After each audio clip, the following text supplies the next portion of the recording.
Bueno, ahora pasamos al texto de Santo Tomás, capítulo 5. Separada quiere decir que existen fuera de la materia. El sentido quiere decir que existen sin materia, no necesitan de la materia para existir. Corresponde ahora determinar el modo en que la estructura inteligible esencia está en la sustancia separada de la materia. Cuando se dice sustancia separada, se quiere decir separada de la materia, simplemente, que existe sin materia. Es decir, el alma, la inteligencia separada, no está condicionada en su ejercicio por el conocer sensible. Es decir, el primer rasgo de las inteligencias separadas es que el ejercicio de ellas, es decir, la actividad cognoscitiva de esas esencias no está condicionada por el conocimiento sensible, como acontece con nosotros. En nosotros todo conocimiento comienza por los sentidos. Antes de conocer, el alma es una tabla rasa, que solo está en aptitud, en potencia de conocer, de entender todo el ámbito del ser, pero que no conoce actualmente nada. Ahora, para conocer hace falta la acción de los sentidos, el conocimiento sensible. Y ya en el primer acto, digamos, de percepción sensible, cuando realmente comienza a percibir un niño, a percibir, digamos, clara y distintamente los objetos, ya está funcionando el intelecto abstractivo. Ya está captando, digamos, tiene esa, se hace presente, se actualiza la inteligencia, el ser. El ser en su identidad, el ser como un algo, el ser como un algo, como cosa. Y no en una forma explícita, pero como identidad consigo mismo. Es decir, como podríamos decir, en el hombre, en cuanto empieza a funcionar cumplidamente el conocimiento sensible, ya está actuando la inteligencia. Y aquí la inteligencia actualizando el ser, o sea, la esencia. Primero de un modo global, más confuso, más indeterminado, etc. Dice, si bien todos están contestes en afirmar la simplicidad constitutiva de la causa primera, no faltan quienes han pretendido introducir la composición de materia y forma en las inteligencias separadas y las almas. Es decir, si bien hay muchos que no dudan, que reconocen la simplicidad absoluta del ser de Dios, de la forma que es Dios, hay muchos que dudan o que desconocen y que pretenden que las inteligencias creadas suponen todas forma y materia para existir. Parece ser Avicebron, el autor de tal doctrina, autor también del libro Fuente de la Vida. Esta posición va contra el común sentir de los filósofos, quienes denominan estas sustancias, inteligencias separadas, sustancias separadas de la materia, y demuestran estar constituidas sin materia alguna. La principal demostración se apoya en la capacidad intelectiva existente de ellas, inteligencias y almas, en que son almas inteligentes, son espíritus. Porque hoy es curioso, la psicología actual vuelve a las grandes distinciones de los maestros griegos. Distinguen, digamos así, cuerpo, psique y espíritu.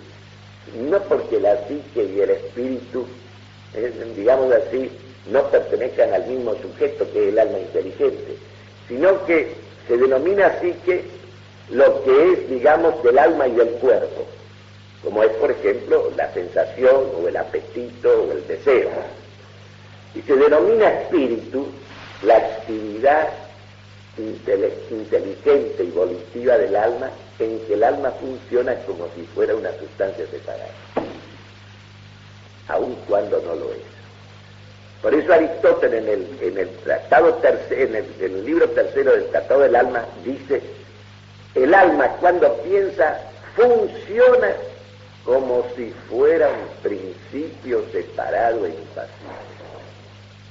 Fíjense que este pagano, este filósofo pagano, ya pensó en la existencia de seres, de formas, que de forma separada, porque al hablar del alma cuando piensa, dice que ella actúa como si fuera un principio separado de la materia, lo cual está como presuponiendo implícitamente que una inteligencia puede existir separadamente de la materia, aunque no sea el caso de la inteligencia humana. Pero cuando ella piensa, es como si no tuviera cuerpo, porque el cuerpo interviene, lo sensible interviene, pero como elemento exterior, extrínseco al acto intelectual. Bueno, vemos efectivamente que las unidades objetivas o formas inteligibles no son actualmente perceptibles a la inteligencia, sino por estar separada de la materia y liberada del peso de sus condiciones. Es decir, nosotros para entender lo inteligible de las cosas, la esencia de las cosas, tenemos que liberar a esas cosas en nuestra mente de las condiciones materiales en que esas esencias existen en la realidad. Tenemos que desmaterializarlas. Esa desmaterialización o desindividualización, porque la materia es el principio de individuación, no la hacemos realmente, ¿se entiende? Lo hacemos por abstracción, es en la mente. Pero sin esa liberación de las condiciones materiales no las podemos entender. Esto es lo que quiere decir. Y no devienen esas esencias, esos núcleos inteligibles de las cosas, no devienen actualmente inteligibles, actualmente entendidas, sino por la actividad de la sustancia que las entiende. Es decir, que para que lo inteligible, la esencia, que está potencialmente encerrada en el individuo, en su existencia material, pueda ser entendida, se necesita el actuar la actividad de la sustancia que entiende, es decir, del ser inteligente. Es él el que actualiza, la inteligencia es la que actualiza la esencia.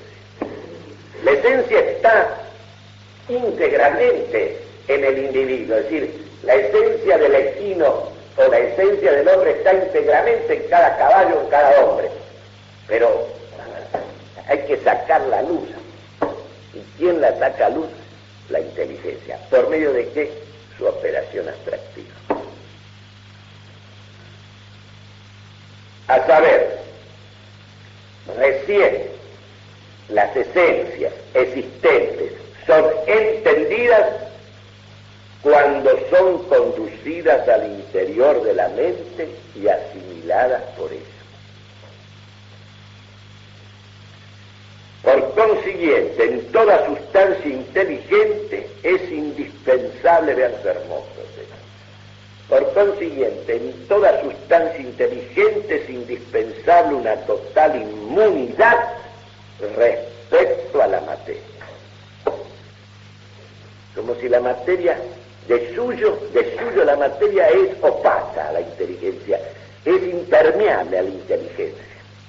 Entonces, de algún modo, tienen que ser liberadas, lo inteligible de las cosas tienen que ser liberadas de su materialidad, en la cual existen. Esta es otra manera de poner de manifiesto que el conocimiento intelectual es tanto más rico, más perfecto, cuanto más inmaterial es la sustancia inteligente.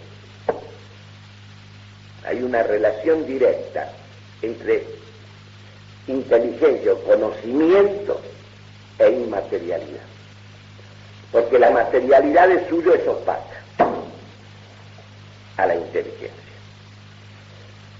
Entonces, de suerte, pero volvamos al texto porque tenemos que verlo entero. Por consiguiente, en toda sustancia inteligente es indispensable una total inmunidad respecto a la materia, de suerte que ni la tenga como parte constitutiva esencial suya, ni sea para la materia como principio formal impreso, cual acontece en las formas materiales. Porque las formas materiales están como encerradas en la materia, ceñidas por la materia, circunscritas en la materia, individuadas en la materia. Por eso, si el hombre no tuviera más individuación que la exterior, visible, corpórea, material, entonces sería simplemente un individuo. Y sería un individuo, en fin, como todos los individuos dentro de esa especie. Pero en el hombre, ese individuo exterior, es decir, esa individuación exterior que le viene de la materia, que le viene de lo corpóreo, circunscrito, la materia sinnata, como se dice, hay esa individualidad, esa individuación, tiene una otra forma superior a esa, que es la individualidad interior. Y esa individualidad interior no es que sea, en la realidad es inseparable de la otra, ¿no se explico? Pero esa individualidad interior es la que le da el sello, o tiene una presencia en todo el individuo exterior. El cuerpo es el campo expresivo del alma inteligente. Todo el cuerpo, unido sustancialmente a ella, al alma, es además signo del alma, expresión del alma. Porque no solamente la palabra, la voz es, en fin, todo lo que está en el espíritu está en la voz, ¿no? pero está en todo el rostro, en todo el cuerpo. Todo el cuerpo es un campo expresivo del alma. Cuando Dante dice, refiriéndose a una caída, como cuando nosotros en realidad, cuando en fin, una persona cae del caballo, cae simplemente, dice, cade come un corpo morto cade. Si cade como si no fuera nada más que materia bruta, no sé, como si no fuera más que un cuerpo inerte. Pero cuando es un jinete como es debido y el caballo da una costalada, él cae como si saltara, conduciéndose en la calle. No es lo mismo, no sé, son las dos son caídas, es decir, materialmente la persona ha caído, pero usted ve perfectamente ahí la distinción en el mismo ser del individuo y de la persona. El individuo es la persona humana exteriormente, corporalmente, existente y vista. Y la individualidad o la persona es ese mismo ser existente, esa misma esencia existente, vista interiormente. Por eso, yo puedo decir, el alma, ¿qué es? El hombre interior, como dice Santo Tomás. ¿Y qué es el cuerpo? El hombre exterior. Hablo del cuerpo humano, ¿se entiende? El cuerpo de cada uno de nosotros es el hombre exterior. Ahora, el único ser en el mundo corpóreo, visible material, que tiene esta individualidad interior que lo constituye en personas, es el hombre. Por eso el hombre posee realmente un mundo interior. En el animal, en la sensación, empieza a despuntar una intimidad, una interioridad. Pero esa interioridad está supeditada a lo exterior. La diferencia entre el animal y el hombre es que en el animal que siente, y que se mueve desde sí mismo por impulsos instintivos o por apetitos, por apetencias, es, digamos, lo interior que ya despunta en su alma sensitiva, está totalmente subordinado, supeditado a lo exterior y corpóreo. Y por eso el animal pasa de una sensación a la otra, no la hace suya en una reflexión, no toma posesión de ella. El hombre no solamente siente, sino que sabe que siente. Es una diferencia, no es una diferencia de grado entre el mero sentir del animal supeditado a la excitación, al estímulo exterior inmediato, que este sentir del hombre en que él siente y a la vez sabe que siente. Ahí ya está la presencia de la inteligencia, informando el acto de sentir. Por eso ya en el puro campo sensible ya aparece la contemplación intelectual. El hombre se demora ante un color, ante una figura exterior, por pura curiosidad intelectual. Se demora. Es decir, ya ahí hay algo que denota la inmaterialidad de la inteligencia. Al margen de cualquier, digamos así, de cualquier provecho, de cualquier partido que se pueda hacer, es decir, de cualquier exigencia práctica, hay ya un lujo contemplativo en el mismo campo de la percepción sensible en el hombre. Por eso, cuando nosotros estudiamos la sensación en el hombre, si nosotros la estudiamos realmente como corresponde, en su integridad de ser, no podemos dejar de considerar esta presencia de la inteligencia, ¿no?, que hace de la sensación un signo y un símbolo. Observen ustedes todos los pueblos del mundo, las preferencias por determinados colores. No es casual, no es casual. Yo recuerdo una vez una dama ya es decir, no de avanzada edad, pongamos ya de 50 años, soltera, que seguramente había vivido en una ansia, digamos, apremiante de casarse, y llegó a esa altura de la vida. Y un gran señor que quedó viudo y una gran mujer. En fin, se casó con él. Entonces, me tocó ser testigo de la boda civil, vamos a llamarla así. Y el casamiento religioso se hizo en la casa, menos mal, ¿no? Y esta dama insistió en vestirse como una novia joven, de blanco y de blanco. Observen bien, era una mujer para colmo, ampulosa y desbordada. Entró en el amplio comedor de la casa de provincia y entró acompañada por el hermano. Era algo tan infinitamente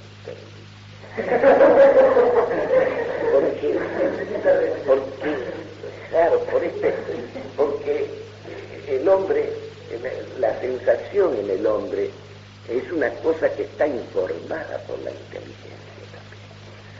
Trasciende, tiene ello un valor más allá del mero color que usted tiene delante de los ojos.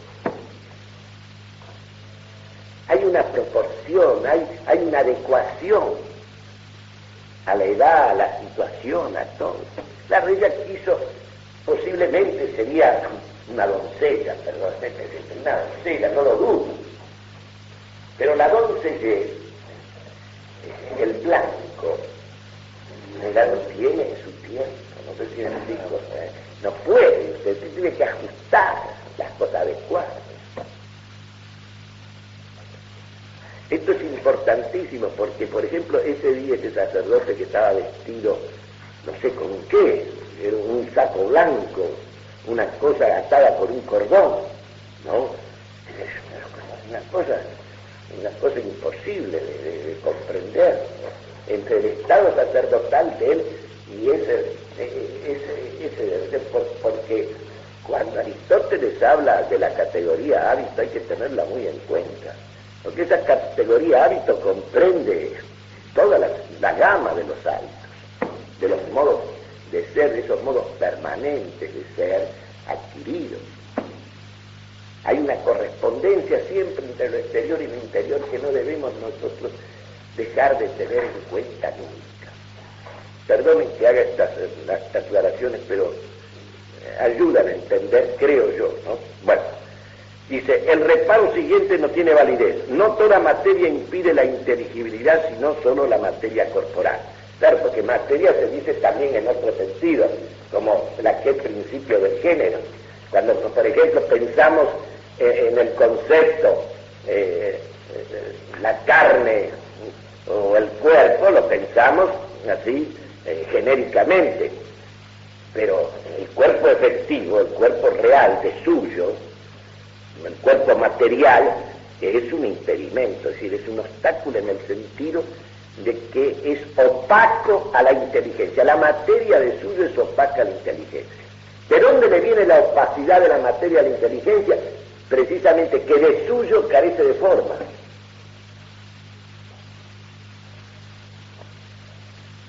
Si el impedimento a la inteligibilidad de un objeto proviene tan solo de la materia corporal, habría que decir que la materia corporal impide la inteligibilidad de un objeto, en razón de la forma corporal, porque la materia es corporal precisamente en razón de su forma corporal. Y en cuanto a esa forma que la constituye en cuerpo, eso es inteligible, desprendido de su concreta materialidad, como la inteligencia lo hace intencionalmente. Esto es, sin embargo, inadmisible, porque precisamente la forma corporal, estructura objetiva inteligible que expresa la unidad cuerpo, se hace actualmente inteligible o perceptible al entendimiento como las demás formas cuando es abstraída de la materia. Se sobreentiende de la materia concreta, singular, cuanta, de la materia cuanto, de estos huesos y de esta carne. Pero no la carne y los huesos, eso puede ser pensado, porque ahí está, digamos, la forma corpórea desprendida de su materialidad concreta y singular. Por consiguiente, en el alma o inteligencia separada no hay composición de materia y forma, entendiendo el principio material como en las sustancias corporales. Hay en ella tan solo, en las inteligencias separadas, composición de forma, estructura esencial y existencia. O sea, composición de esencia y existencia. Por eso, en el comentario a la 9ª proposición del libro de Causi se lee: la inteligencia es posesión de forma y existencia. En el texto, forma equivale a la misma actividad o naturaleza simple. Es importante, fíjense la trascendencia que tiene la distinción de esencia y existencia, la distinción real. Si nosotros la desconocemos, resultaría que en el caso de los ángeles, las inteligencias separadas serían esencias que serían su puro existir, es decir, que serían existentes por sí mismos.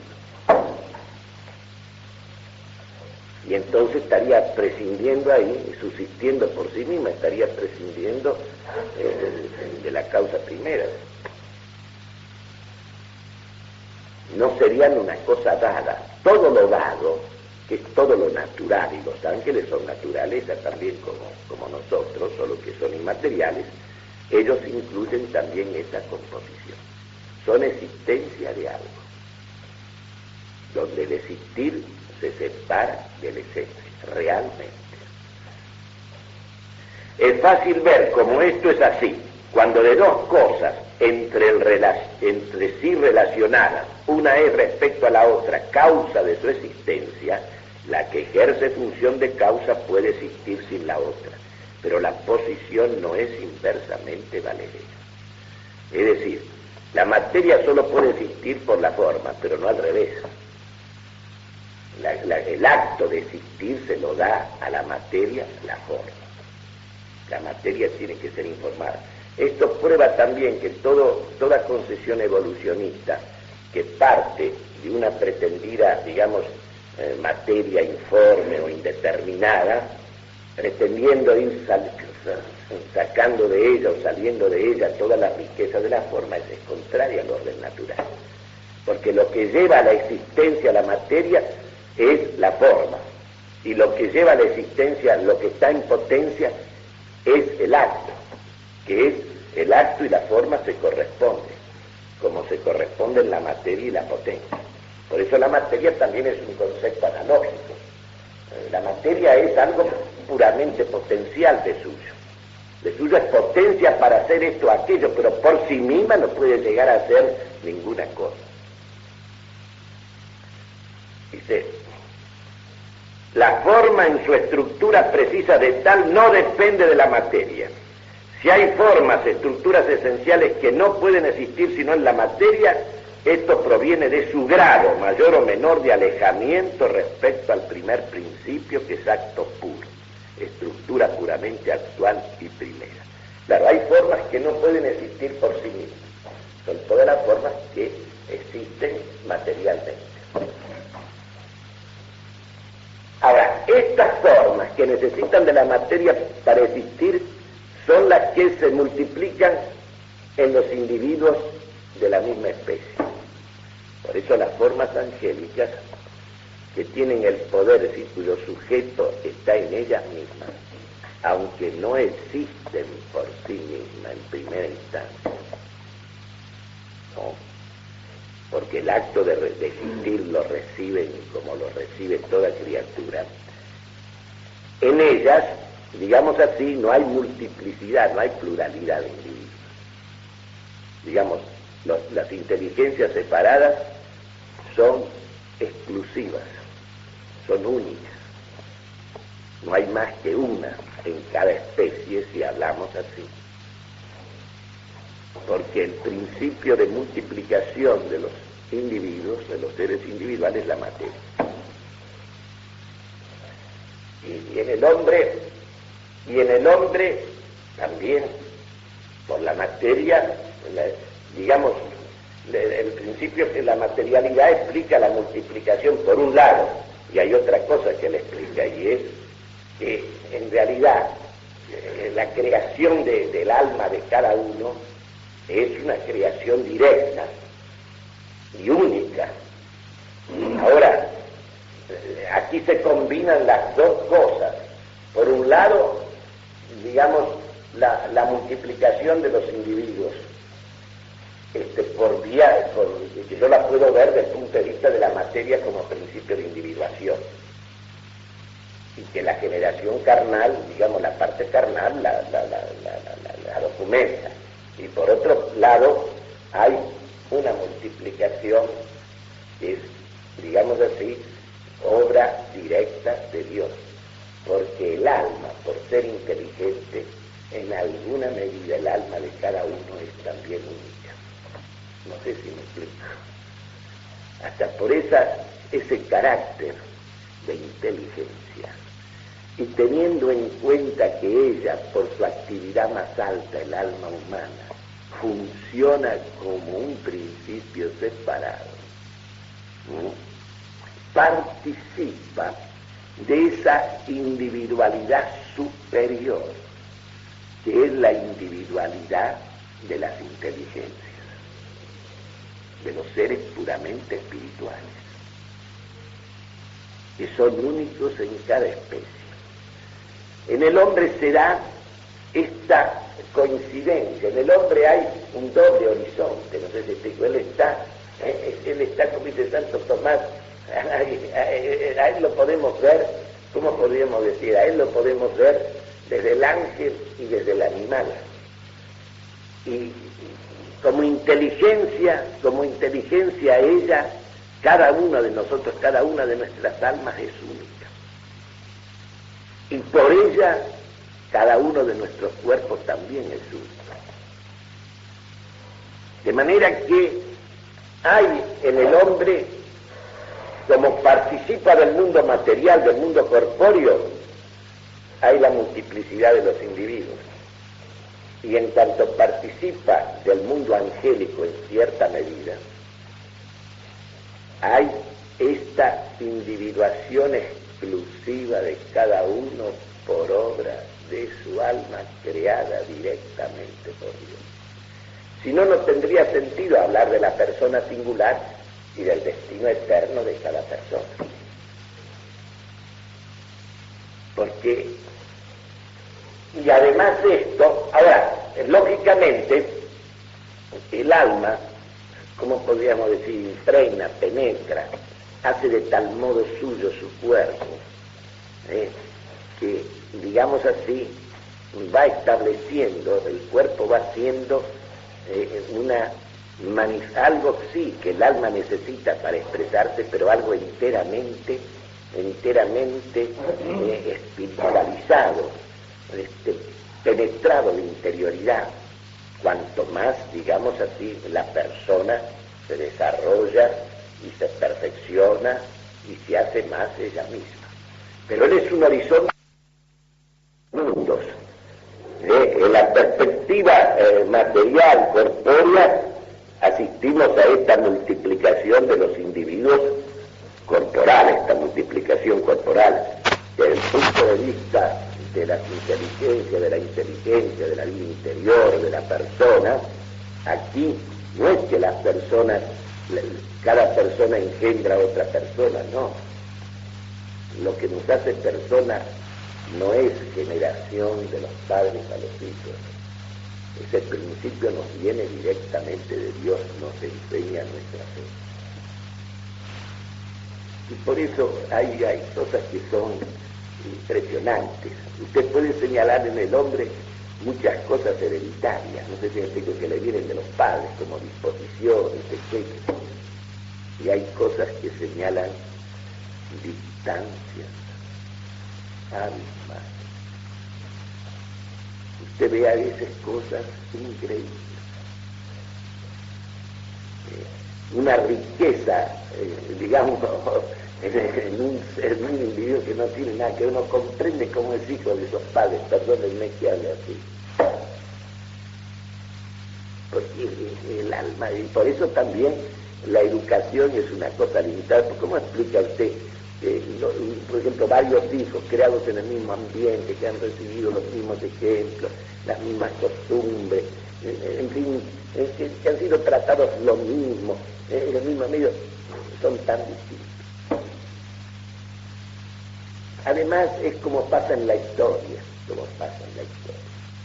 De repente aparecen esas personalidades que la gente quiere darle toda clase de explicaciones, no te explico por antecedentes de eso, por el medio que estuvo, por la cultura que recibió, por la cosa. Y resulta que son gigantes, son cosas extraordinarias que salen de toda medida. Usted lo puede explicar por continuidad, por sucesión, por procedencia, y otros hombres no. Es como se dice, por ejemplo, hablando de lo que se llama el milagro griego, no tiene antecedentes. Habrá, digamos, griego se habrá valido de materiales, de cultura, digo, venido de aquí y allá, claro que sí, pueblos navegantes iban de un lado al otro, estaban en contacto con otras culturas y con otros hombres. Pero lo que hicieron ellos en ese breve periodo es una cosa que no tiene antecedentes. No viene, no es como, digamos así, la montaña que se va haciendo por acumulación, no. Visto humanamente es una ruptura, es un escándalo, es una cosa insólita. No tiene precedente, no tiene explicación. Si no, el hijo del genio tendría que ser genio, y el hijo de ese genio tendría que ser genio. Y eso me recuerda uno de los maestros que yo tuve, verdadero maestro, Coriolano Albenín. Resulta que empezaba, incluso por parálisis infantil, era lisiado, pero tenía una pavesa será realmente. Se sobreañade a la misma desde fuera y entra en composición con ella, porque ninguna esencia es inteligible sin sus partes esenciales e indispensables. En cuanto toda esencia puede ser entendida como estructura de esencia sin que a su noción se incorpore nada de su existencia, puede entender que es el hombre o el ave fénix e ignorar si existen en la naturaleza real, lo cual es un hecho evidente. Incluso el ave fénix no existe en la realidad y puedo pensar como un ser determinado. Es entonces manifiesta conclusión que la existencia difiere de la esencia. Acá está el famoso problema de la distinción real, o si solo es una distinción en el pensamiento. No, es distinción real. Santo Tomás dice, es entonces manifiesta conclusión que la existencia difiere de la esencia o quididad, a no ser que exista una realidad cuya quididad, cuya esencia sea su mismo existir. Semejante realidad no puede ser sino una, y de todas, la primera realidad. No hay más que una sola cuya esencia sea su misma existencia.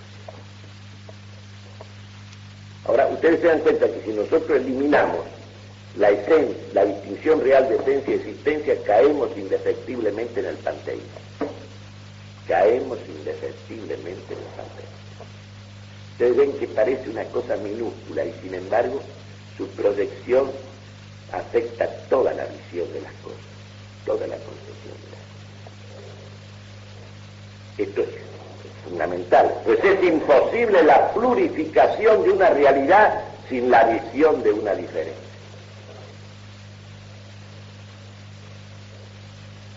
O bien a la manera como el género se divide en especies, o bien como la forma se multiplica en cuanto tiene como receptáculo materia individual o dimensivamente diversa, como se multiplica la naturaleza específica en los individuos, o bien como difieren una realidad absoluta abstracta en comparación a otra relativa o concreta. Por ejemplo, si existiese un calor absoluto abstracto, sería diferente por su mismo estado absoluto o abstracto de todo otro calor relativo, determinado calor o concreto.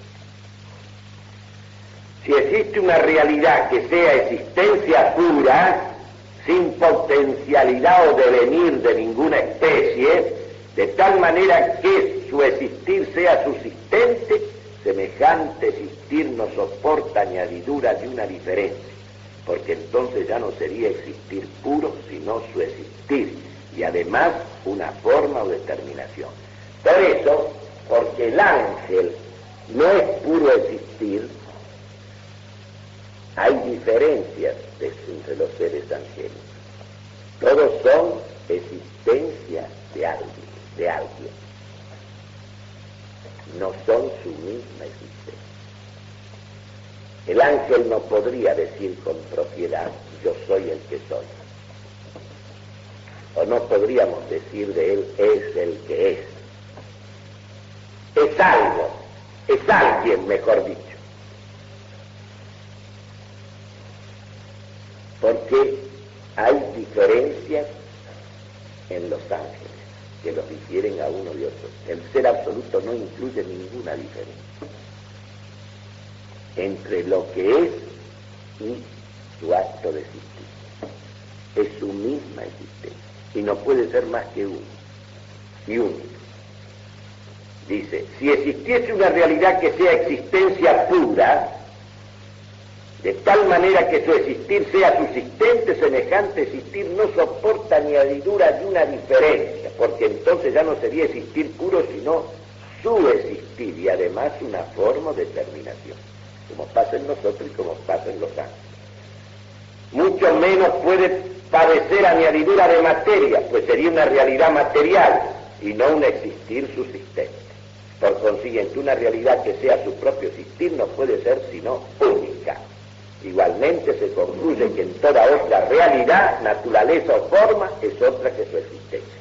Entonces fíjense cómo insiste Santo Tomás en esta distinción real de esencia y existencia. Toda esencia creada es lo que una cosa es. Y el existir de esa esencia es existir de algo o de alguien determinado. Y se distingue siempre lo que es de su presencia o de su posición existencial, de su acto de existir. De donde deriva que también en las inteligencias separadas el existir no pertenece como elemento esencial constitutivo a la forma. Por este motivo se dijo que inteligencia es posesión de forma y existencia. Todo elemento integrante correspondiente a una entidad tiene su causa en los principios constitutivos de la naturaleza a cual pertenece, como en el hombre el ser risible. El ser risible proviene en el hombre, propiedad que proviene de su esencia o naturaleza, o proviene de un principio extrínseco, como la luz en el aire de la influencia solar. No es posible, en cambio, que el existir mismo sea causado por la forma de la entidad. Es decir, que la forma, aunque sea una forma angélica, no puede ser causa de su existir. Y ahí viene el hecho de que toda criatura está suspendida, y suspendida permanentemente de su causa primera, de su acto creador. Todo está suspendido de él. Por eso es justo que digamos siempre si Dios quiere, no sé si me explico, ¿no? Es así, si Dios quiere, Dios mediante. Porque al decir eso, estamos reconociendo que nuestro existir, nuestro contingente existir, y aún el del ángel, aunque nosotros, lógicamente, Dios no va a querer anonadar seguramente su creación, no sé si explico, pero no que no lo puede hacer. Todo está suspendido. Y esto es notable porque quiere decir que el existir es un acto que, digamos así, que proviene permanentemente de Dios. Estamos en la existencia porque Él nos sostiene en Él, simplemente. No es posible, en cambio, que el existir mismo sea causado por la forma o utilidad de la entidad. Digo causado como por causa eficiente, entendámonos. El existir no puede ser causado por la forma como causa eficiente. Como causa formal sí, pero como causa eficiente no. Hay alguien que nos pone en la existencia, como decía Agustín, decía él, si yo le pregunto a cada cosa, o a mí mismo, ¿tú cómo estás en la existencia? ¿Alguien puede responder, yo me he puesto a mí mismo en la existencia? Todas las criaturas van a responder que están en la existencia por otra, por alguien que lo ha puesto en eso. Y en última instancia vamos a llegar a aquel que lo pone a todo. Por eso el padre ayer insistía en esta cosa que parece paradojal, refiriéndose a cómo nombró Aristóteles al acto puro, al motor inmóvil. Fíjese qué cosa maravillosa. El motor que todo lo mueve, causa eficiente de todo lo que existe, es inmóvil. Porque si él fuera móvil, en cualquier medida que lo fuera, ya habría otro que lo mueve. Entonces ustedes fíjense la coincidencia maravillosa de que la más perfecta actividad es la más pura inmovilidad. Y es así nomás. El motor que todo lo mueve es inmóvil. El motor que todo lo mueve es inmóvil. Es curioso, pero es así. La gente cree que la mayor actividad es el movimiento, lo que más se mueve. Lo que más se mueve es lo más pasivo. Es lo menos ser de todo. El movimiento es siempre una actividad incompleta, paso de la potencia al acto. El acto puro es inmóvil. Fíjense ustedes cómo la razón natural del hombre llegó a pensar a Dios como supremo motor absolutamente inmóvil. Y es así nomás. Si ya aterrizamos, entonces déjeme terminar esta parte porque quiero terminar. porque entonces una entidad sería causa de sí misma, se colocaría a sí misma en el existir.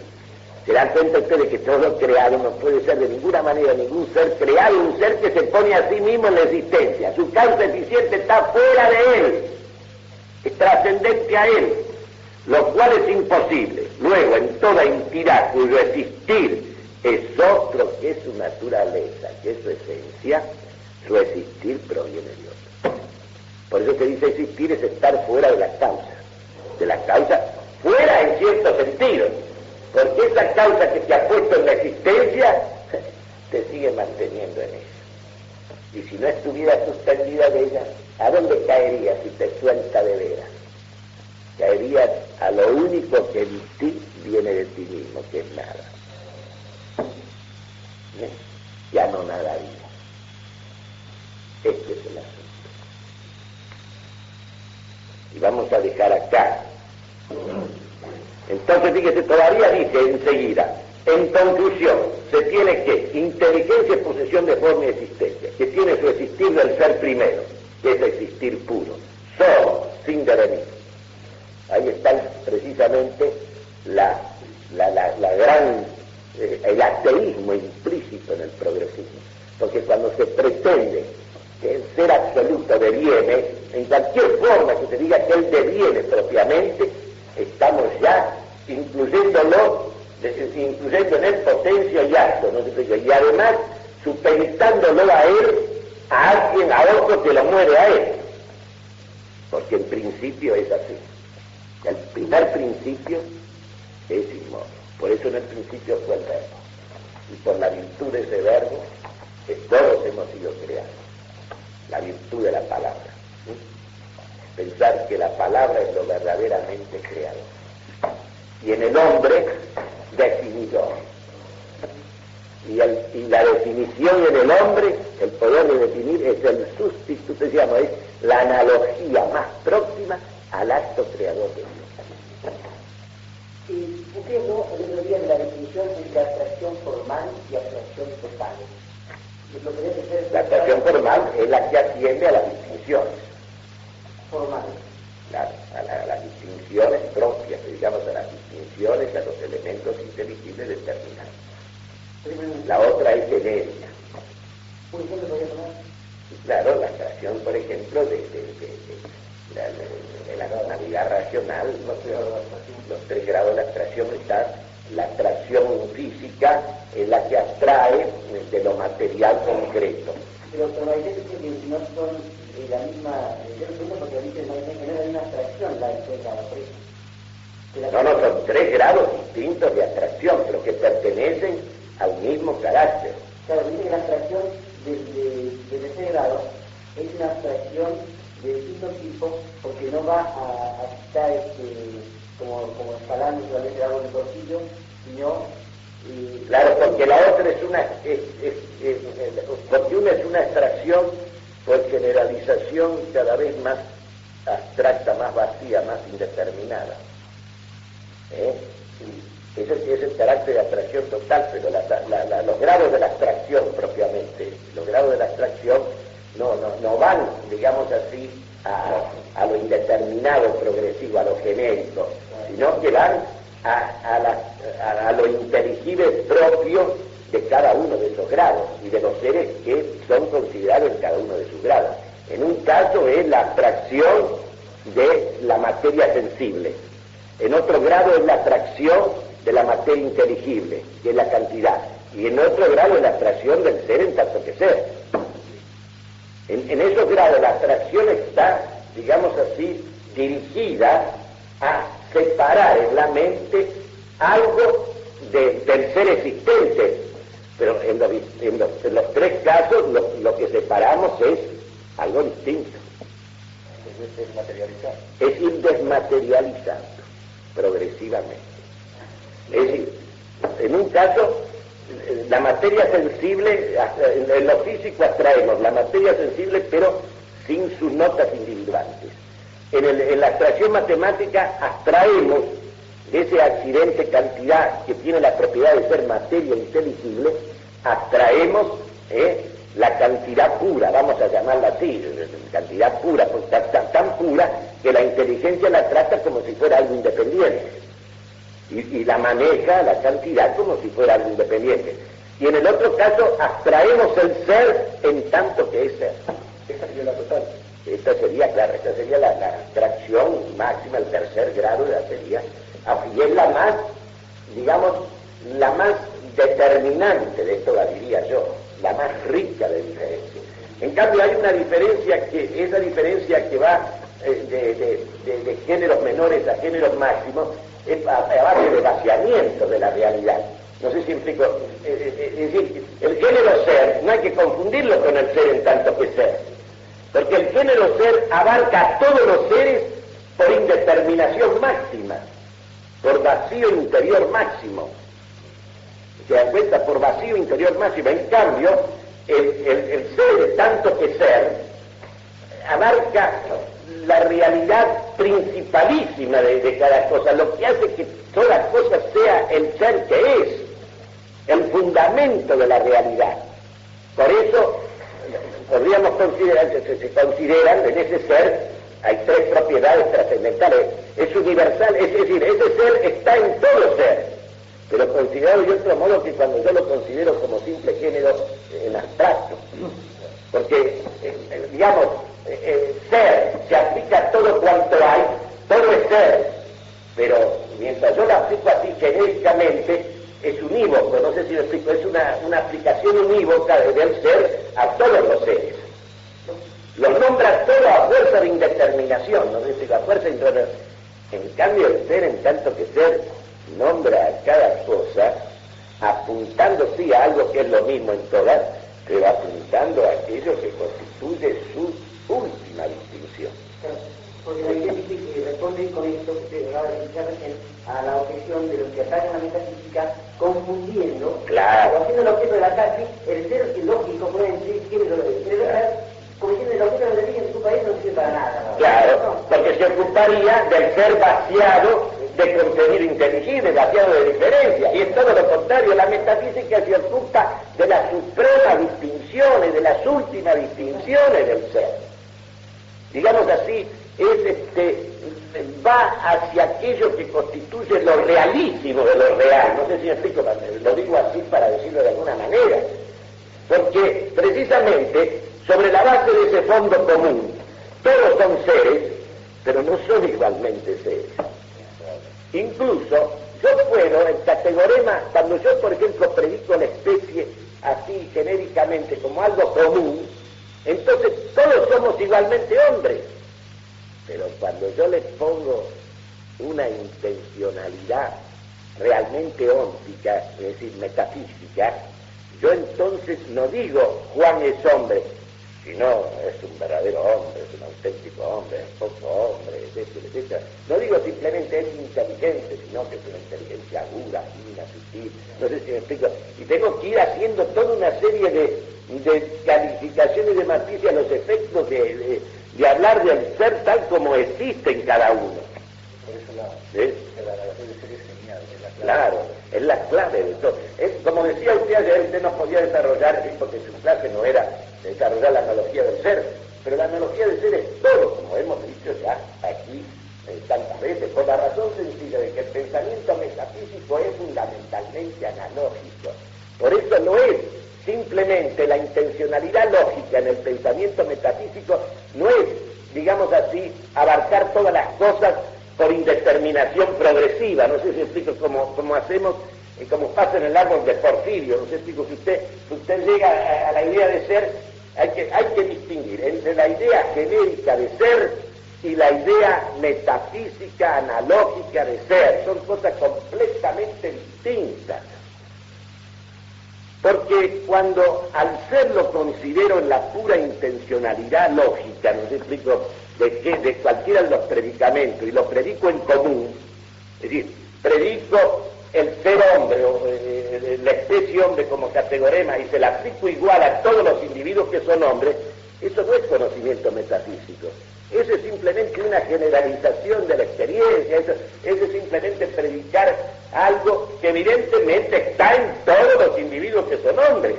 Pero yo no estoy diciendo cómo está, ni en qué grado, ni en qué perfección existe en cada uno, no estoy diciendo nada de eso. En cambio, la analogía de proporcionalidad, como la de atribución, pero la de proporcionalidad especialmente, establece la densidad ontológica que cada individuo tiene. Es decir, la esencia no existe igual. Como esencia estoy hablando.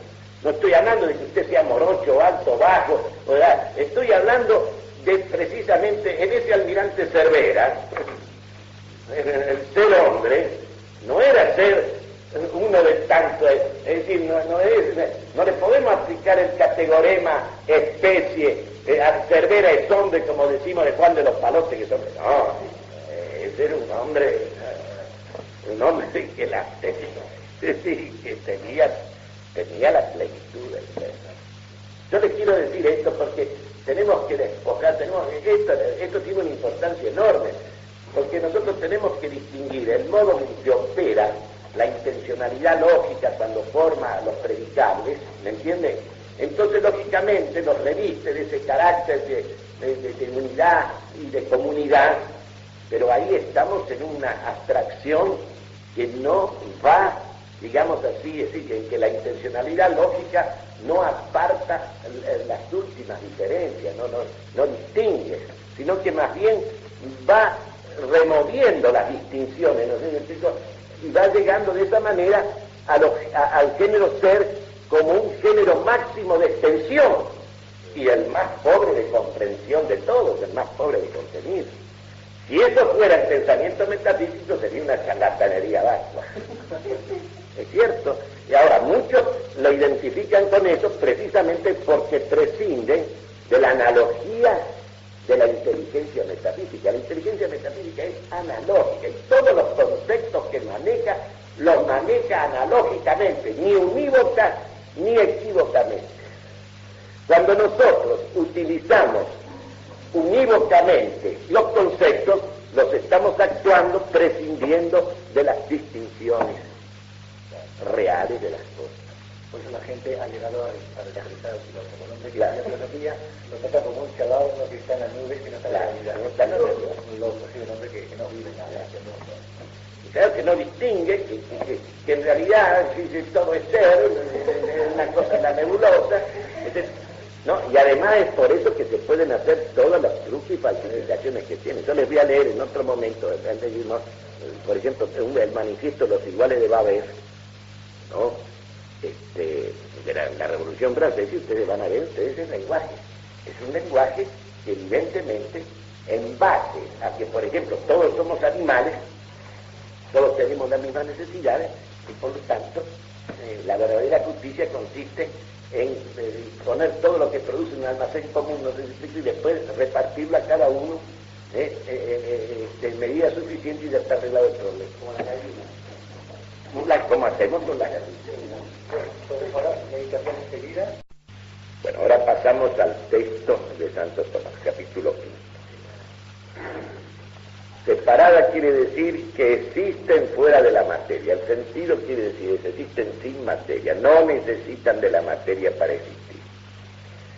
Corresponde ahora determinar el modo en que la estructura inteligible esencia está en la sustancia separada de la materia. Cuando se dice sustancia separada, se quiere decir separada de la materia, simplemente, que existe sin materia. Es decir, el alma, la inteligencia separada, no está condicionada en su ejercicio por el conocer sensible.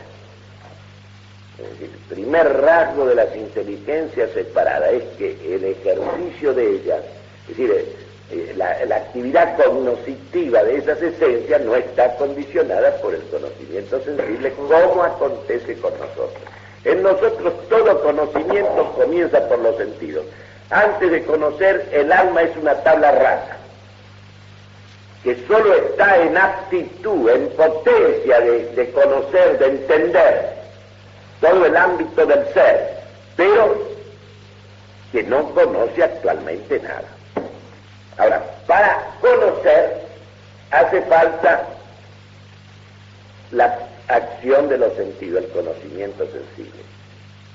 Y ya en el primer acto, digamos, de percepción sensible, cuando realmente comienza a percibir un niño, a percibir, digamos, clara y distintamente los objetos, ya está funcionando el intelecto abstractivo. Es él el que actualiza, la inteligencia es la que actualiza la esencia. La esencia está íntegramente en el individuo, es decir, la esencia del equino o la esencia del hombre está íntegramente en cada caballo, en cada hombre, pero hay que sacar la luz. ¿Y quién la saca a luz? La inteligencia. ¿Por medio de qué?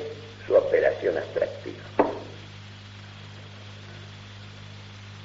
A saber, recién las esencias existentes son entendidas cuando son conducidas al interior de la mente y asimiladas por ella.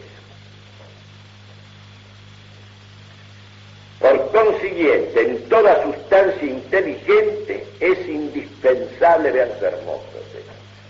Por consiguiente, en toda sustancia inteligente es indispensable una total inmunidad respecto a la materia.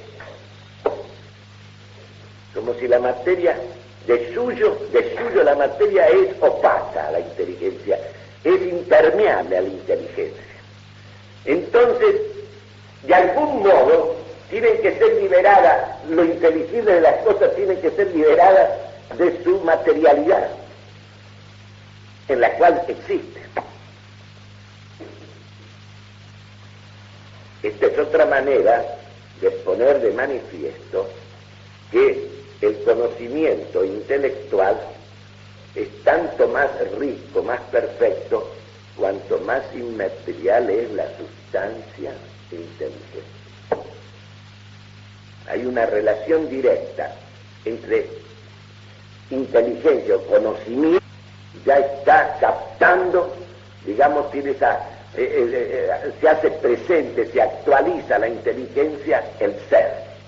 El ser en su identidad, el ser como un algo, el ser como un algo, como cosa. Y no en una forma explícita, pero como identidad consigo mismo. Es decir, como podríamos decir, en el hombre, en cuanto empieza a funcionar cumplidamente el conocimiento sensible, ya está actuando la inteligencia. Y aquí la inteligencia actualizando el ser, o sea, la esencia. Primero de un modo global, más confuso, más indeterminado, etc. Dice, si bien todos están contestes en afirmar la simplicidad constitutiva de la causa primera, no faltan quienes han pretendido introducir la composición de materia y forma en las inteligencias separadas y las almas. Es decir, si bien hay muchos que no dudan, que reconocen la simplicidad absoluta del ser de Dios, de la forma que es Dios, hay muchos que dudan o que desconocen y que pretenden que las inteligencias creadas suponen todas forma y materia para existir. Parece ser Avicebrón, el autor de tal doctrina, autor también del libro Fuente de la Vida. Esta posición va contra el común sentir de los filósofos, quienes denominan estas sustancias, inteligencias separadas, sustancias separadas de la materia, y demuestran estar constituidas sin materia alguna. La principal demostración se apoya en la capacidad intelectiva existente de ellas, inteligencias y almas, en que son almas inteligentes, son espíritus. Porque hoy es curioso, la psicología actual vuelve a las grandes distinciones de los maestros griegos. Distinguen digamos así, cuerpo, psique y espíritu. No porque la psique y el espíritu, digamos así, no pertenezcan al mismo sujeto que es el alma inteligente, sino que se denomina psique lo que es, digamos, del alma y del cuerpo, como es, por ejemplo, la sensación o el apetito o el deseo. Y se denomina espíritu la actividad inteligente y volitiva del alma, en que el alma funciona como si fuera una sustancia separada, aun cuando no lo es. Por eso Aristóteles en el libro tercero del Tratado del Alma dice: el alma cuando piensa funciona como si fuera un principio separado e impasible. Fíjense que este pagano, este filósofo pagano, ya pensó en la existencia de seres, de formas, que de forma separada, porque al hablar del alma cuando piensa, dice que ella actúa como si fuera un principio separado de la materia, lo cual está como presuponiendo implícitamente que una inteligencia puede existir separadamente de la materia, aunque no sea el caso de la inteligencia humana. Pero cuando ella piensa, es como si no tuviera cuerpo, porque el cuerpo interviene, lo sensible interviene, pero como elemento exterior, extrínseco al acto intelectual. Bueno, vemos efectivamente que las unidades objetivas o formas inteligibles no son actualmente perceptibles a la inteligencia, sino por estar separada de la materia y liberada del peso de sus condiciones. Es decir, nosotros para entender lo inteligible de las cosas, la esencia de las cosas, tenemos que liberar a esas cosas en nuestra mente de las condiciones materiales en que esas esencias existen en la realidad. Tenemos que desmaterializarlas. Esa desmaterialización o desindividualización, porque la materia es el principio de individuación, no la hacemos realmente, ¿se entiende? Lo hacemos por abstracción, es en la mente. Pero sin esa liberación de las condiciones materiales no las podemos entender. Esto es lo que quiere decir. Y no devienen esas esencias, esos núcleos inteligibles de las cosas, no devienen actualmente inteligibles, actualmente entendidas, sino por la actividad de la sustancia que las entiende. Es decir, que para que lo inteligible, la esencia, que está potencialmente encerrada en el individuo, en su existencia material, pueda ser entendida, se necesita el actuar, la actividad de la sustancia que entiende, es decir, del ser inteligente.